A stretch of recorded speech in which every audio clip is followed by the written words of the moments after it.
Today I headed out to the Phoenix Reptile Expo, held in Mesa at the convention center.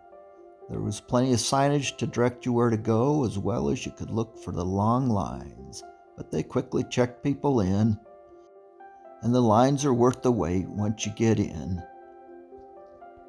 I had the opportunity to talk with James Badman, one of the owners of the Reptile Expo, along with Drew Reinhardt, and he explained everything that's being done to protect patrons due to COVID. Everyone, both vendors and patrons, wearing a mask, separate entrance and exits, and directional traffic.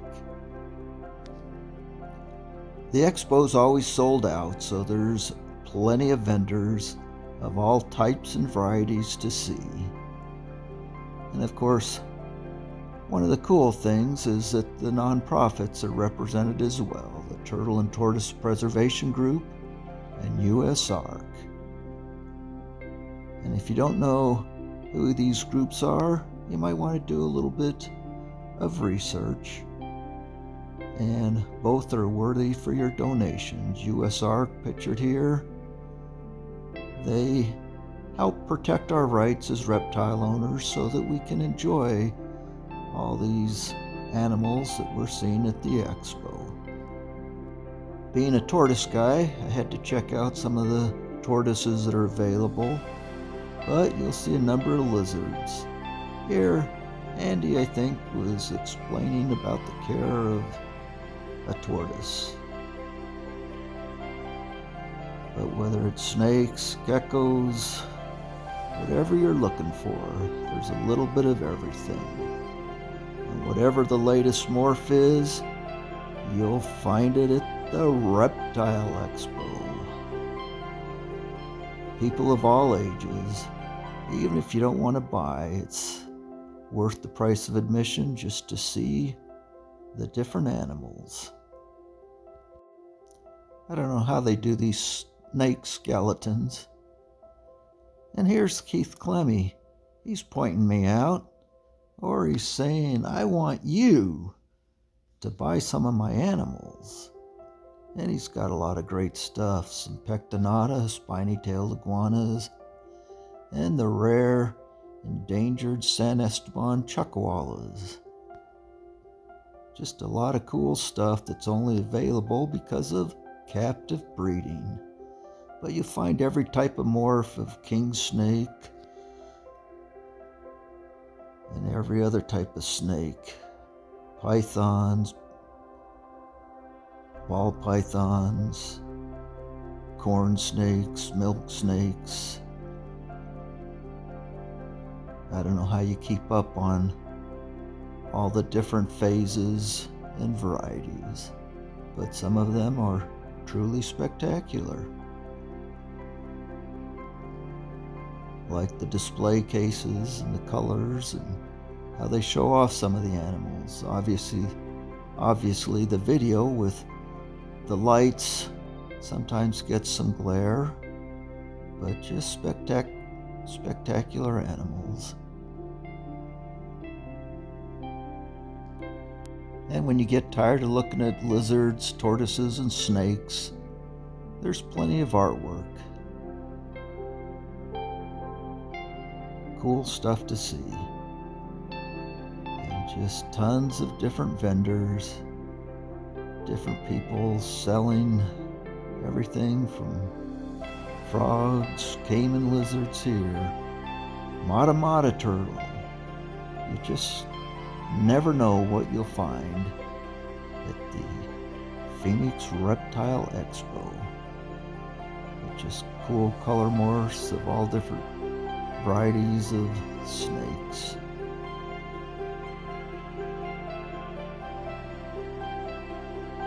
Large and small. I just find it intriguing what selective breeding will do, and the people that follow the genetics and know how to produce some of these spectacular animals. And of course, once you buy your animal, you can also find cages there that are available for sale, as well as food for your, in this case, tortoise or lizards. So just about anything that you may need for your reptile care, you'll find it at the expo, as well as some fine artwork.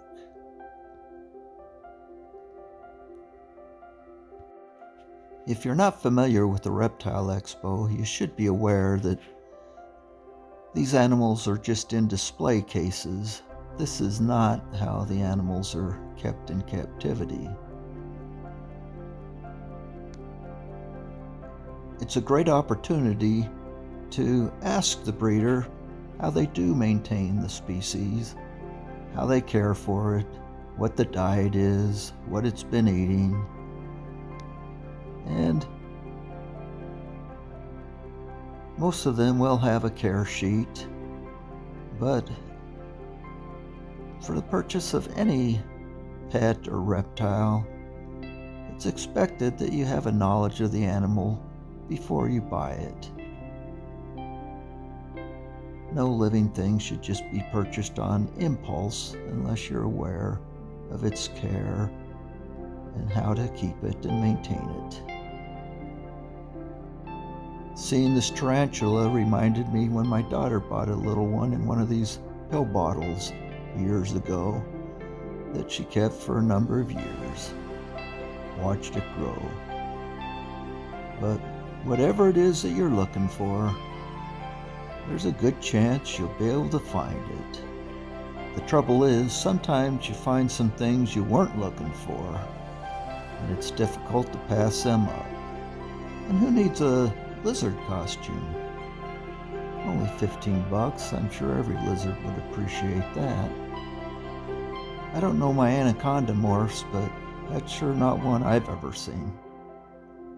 And here's Vanessa at the pet shop showing off.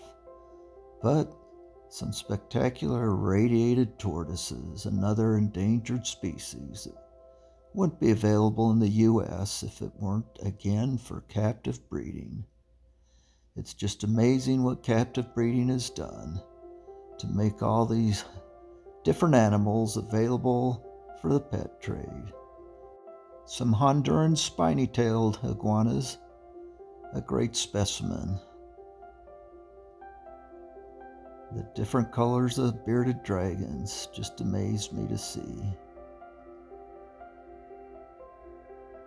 But between the supplies, the animals, the artwork, the friends and people you see and meet, well, except for that, it's just a lot of fun. So, this is only Saturday, and I guess if you still want to see this, you still have a chance tomorrow. So I'd encourage everyone to come on out to the Phoenix Reptile Expo, and you'll have a lot of fun. I know I did. But I'm still looking for that elusive photo of Drew Reinhardt. Was he really there?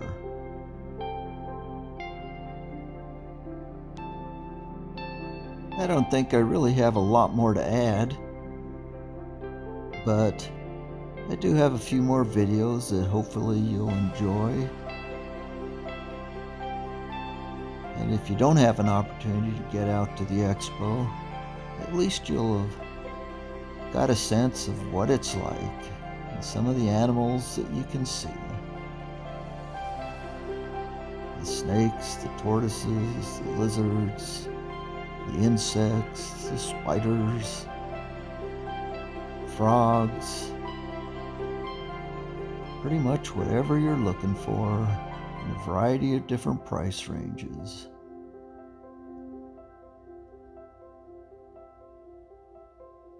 And this I thought was kind of cool, that there's even free care sheets available. So, if you're thinking of getting one of these animals, you might want to pick up a care sheet on your way out, so you can learn a little bit about the animals before you get it. And surprisingly, as I took my last look around the expo, what did I do? I got that elusive picture of Drew.